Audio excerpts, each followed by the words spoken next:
Okay, so like stop. Whatever you've got, Joe. All right, stop me when you. So, if you will, an approach from the other side, or one of the other sides, from theatre making practice. So, I'm going to talk about being, I guess, the phrase that just come to mind, an academic friend to a theatre company who've been making work by the same sort of length of time as Forced Entertainment. Societas Raffaello Sanzio in Italy. Raffaello Sanzio is the full name of the painter Raphael. Societas kind of means club, so it's like sort of Raphael's club. That's kind of what the name of the company means. And from about sort of 1999 to 2008-ish, I was working quite closely with this company. As it happens, I will be again next week in Poland, so it's sort of come around again. But I'm going to talk about that.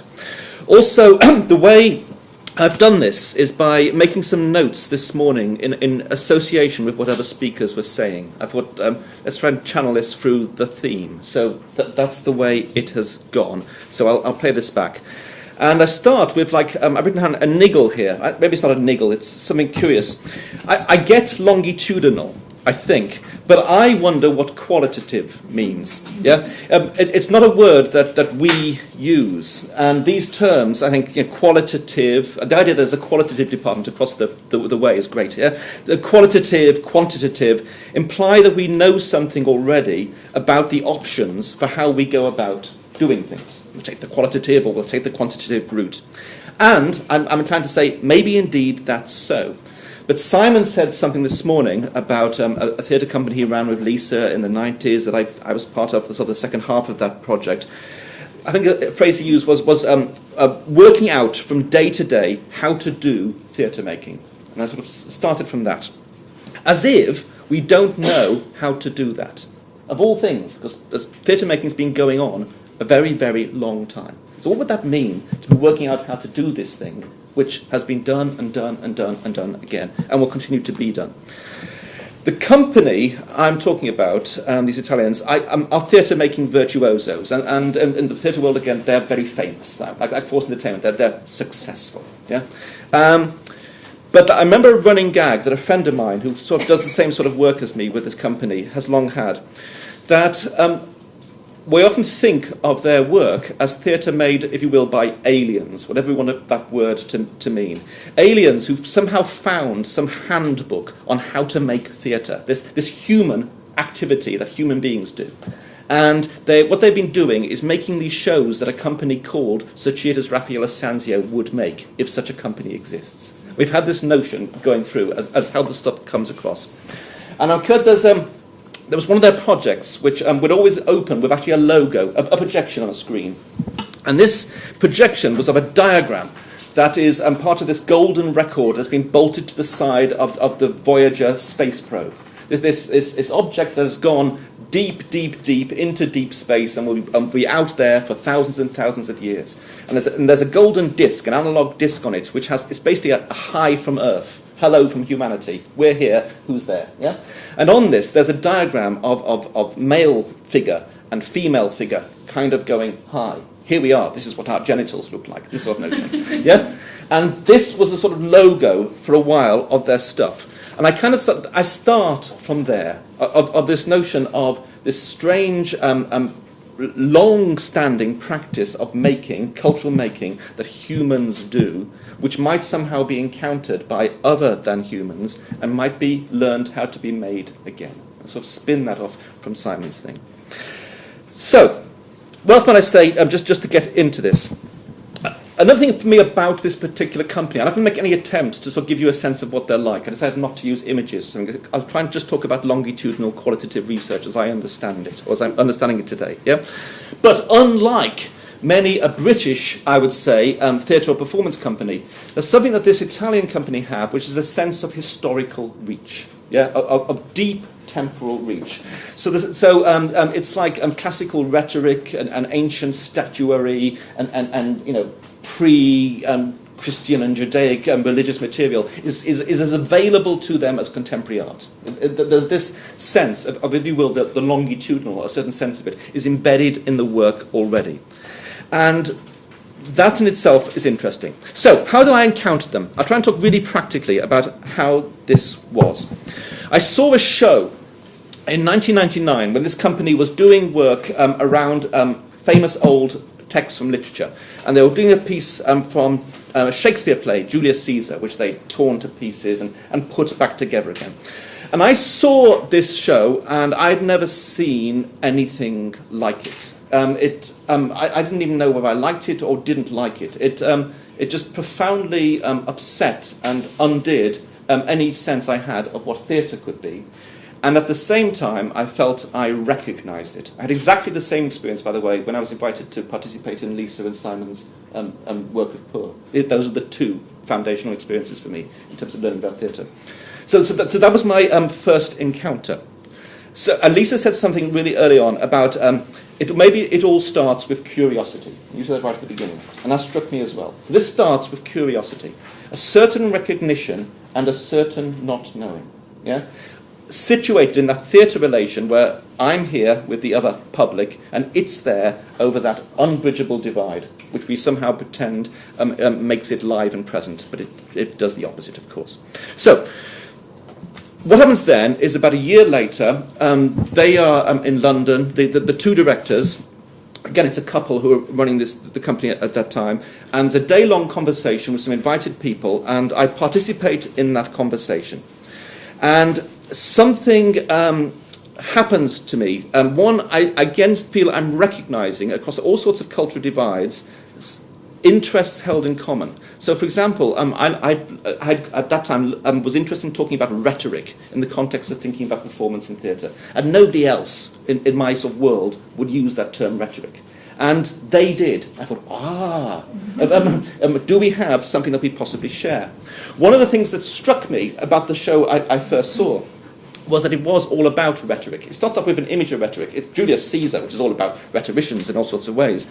You've got a proscenium stage, you've got a curtain, and at the beginning, it's almost like a Morecambe and Wise joke. There's something behind the curtain nudging it, yeah, like this. And eventually, it comes through and it opens, and it's a battering ram, literally a battering ram with a ram's head on it. But it's also kind of phallic at the same time, and it batters its way through the curtain towards the audience, as if something on the stage is coming at you, getting at you, wanting something from you.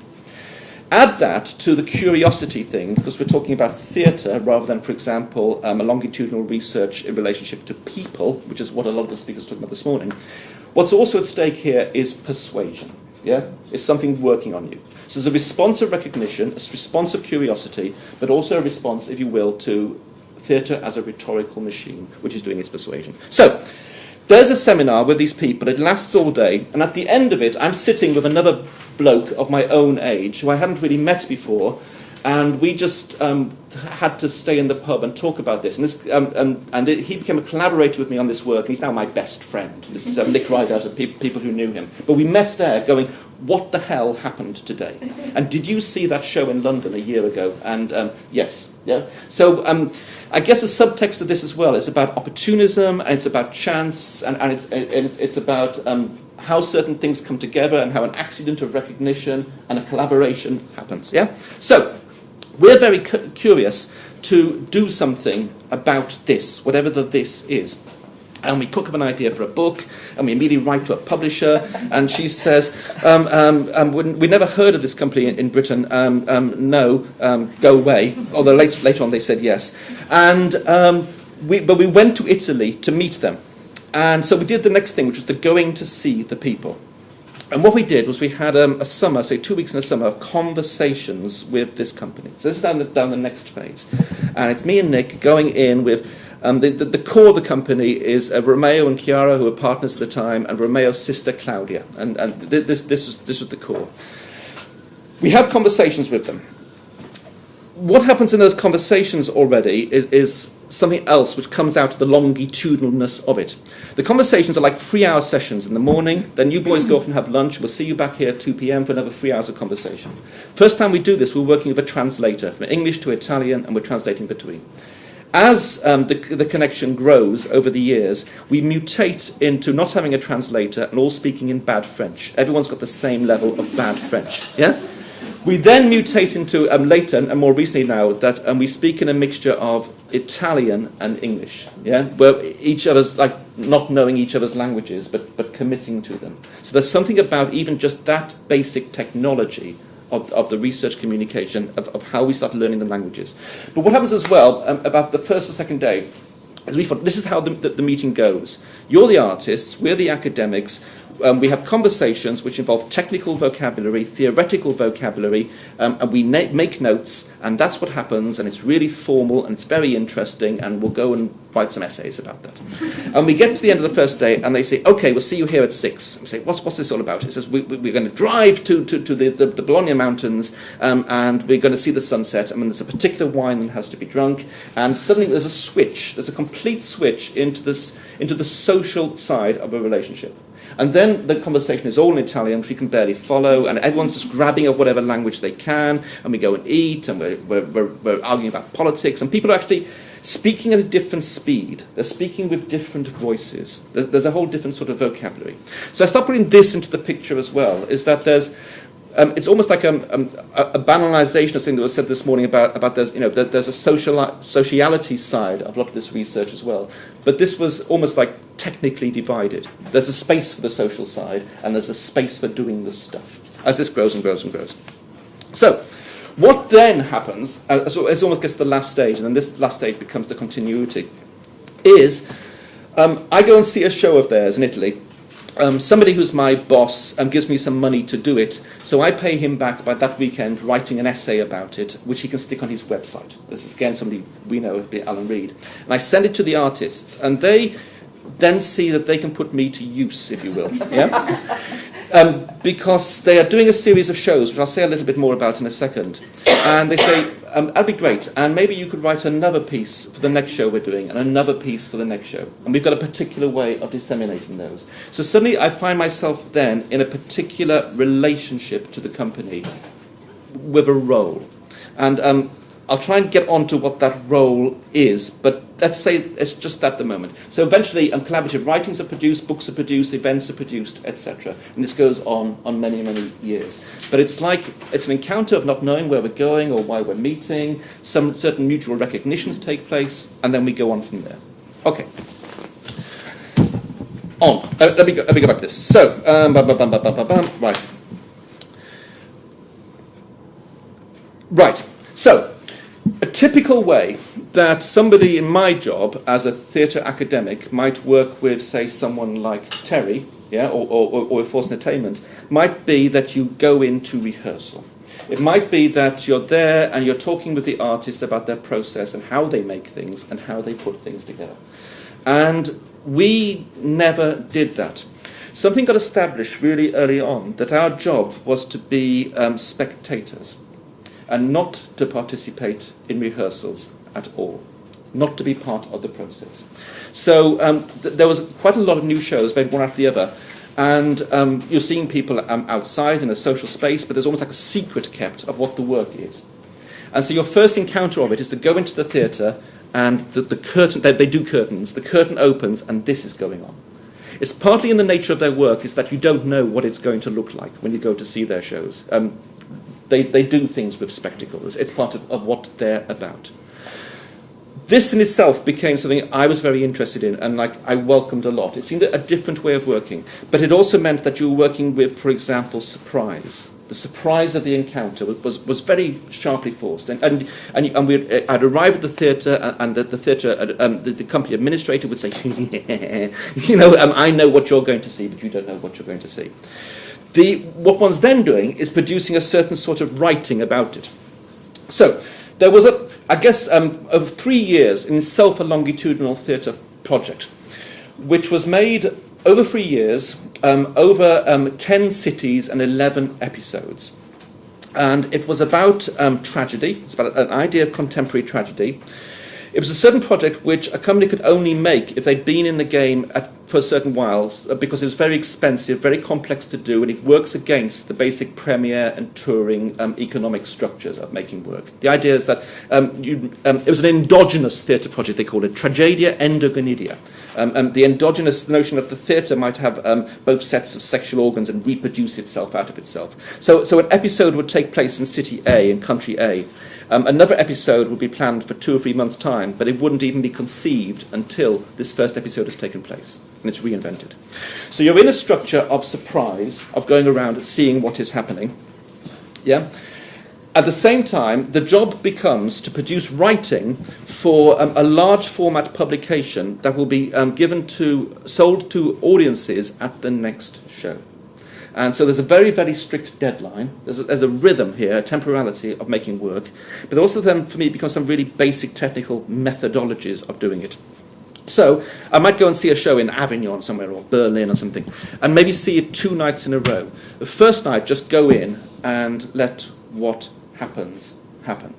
There was, I think it was Valerie talking earlier this morning about a theorizing which doesn't necessarily start from words, which might start from the I don't know, which is then worked out through following through what becomes embodied engagement, I think was the phrase you used, yeah? And that struck me as well, of what this experience was like. Once seeing images, once hearing things, was often smelling things, and you let it happen. The second night, what I would do is I put notebooks of this size on my lap, and I develop a way of actually just writing down what happens in the order that it happens, yeah, and a way of doing that.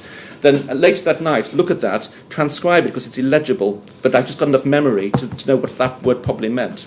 So what I've got is not anything like ideas about the show, no thoughts at all about what I think about it, no sense of what might be made of it.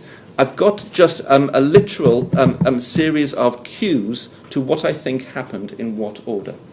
That then would become the basis for generating a piece of writing. And the piece of writing would be something like, I always felt a bit like as a restaging of the piece of theatre, but in a medium of writing. Like a replaying of the dramaturgy. As if the dramaturgy only really comes into being in that moment of replaying. I'm sort of off my notes already, but I'll say something a bit like that. We're doing for time, about 5 minutes left, isn't it? Yeah. So there's lots. Yeah. I'll say this, and I'll just give the headlines of the rest. Something about this company's work that people who engage in it would be inclined to say is that it's very affective. It works deliberately with effect, with dramaturgical rhythm, with very, very strong images, with sounds. It works on the body. It uses all those rhetorical tools, which they call weapons, not tools. Yeah? That's the notion of what it's about. And people will talk about what it feels like to be there. I've had a sense, particularly of working in relationship to this work over that long period when I was, over a long time, that actually maybe nothing is ever felt at the time. That effect comes later, that it follows afterwards. And it has to do as well with how I understand theatrical temporality in itself, that in a sense it's never live, it's never in the moment. There's a certain doubling of itself, which is, that's what its presence is, and one is always a late arriver at it. You know? But it was the sense for me that as I would go through these notes and start to write and start to make associations, and that's happening, it's now making me think of this, that in a certain sense I'm imagining for the first time in an after event. And the research, to a certain extent, as far as I really understand it, not say how you describe it to the RAF, but as I understand it, it was about generating affect, generating a thinking and a feeling through, which happens after the event of the piece. I'll go super fast on my headlines in case any of these things people would like to ask a question about. So, the endogenous project, talked about that. Yeah, things that occur to me of interest to think about in this sort of context. One, what might our value be as academics to those artists? So there's, I guess, to talk from the point of view of research, there was a lovely exchange on data earlier. We might as well talk about subjects or materials, etc. But what would it mean to look over from the other side and ask who and what are we to the data? What does the data want of us? What do the materials or the subjects want or need of us? This becomes interesting as well, I think, particularly in the theatre context, as one opens into the economy of this. To be writing with and for artists is to be part of the economy of how their work circulates and is valued. Richard was talking earlier about the visual art market, which is on a different level to the theatrical one. But in certain ways, because you have certain people writing certain things about you, you can sell your work for a certain amount of money. We are part of that gamer too. So how does then that relate to research imperatives, critical objectivity, etc.? I'd say that's a topic, and it's about who wants what from each other. I'll cut the next bit. Yes, another thing on the longitudinal. The director of this company, Romeo Castellucci, has a basic method of working. He works with a notebook. Ideas come for him to images that might happen in a theatre which you just couldn't imagine happening. Just things that are unstageable. He'll write them down, and one day he'll think, this needs to be in the show. I remember one of the early meetings in 2000, he was saying to myself and Nick, he says, have you ever seen a blind dog? A blind dog is just, wow. And it's Romeo just sort of meditating upon this idea. That was and then the most recent show I saw of theirs was about a month ago in Berlin, and the second scene opens with the blind dog. And they found a blind dog called Miss Smiller, and it does its blind dog thing, and it's wonderful, and it brings the house down. And there was something about that. Wow, you've had that idea for 13 years, and then it finds its place. Yeah. Theoretical work, embodied engagement, generating associations, after effect. Maybe put this as the last thing to offer. People were talking this morning about, again, working with people. I'm talking about working with artworks. And it struck me as I was listening, I don't know how to think this through yet, but with what I'm doing, I'm working alongside composed material.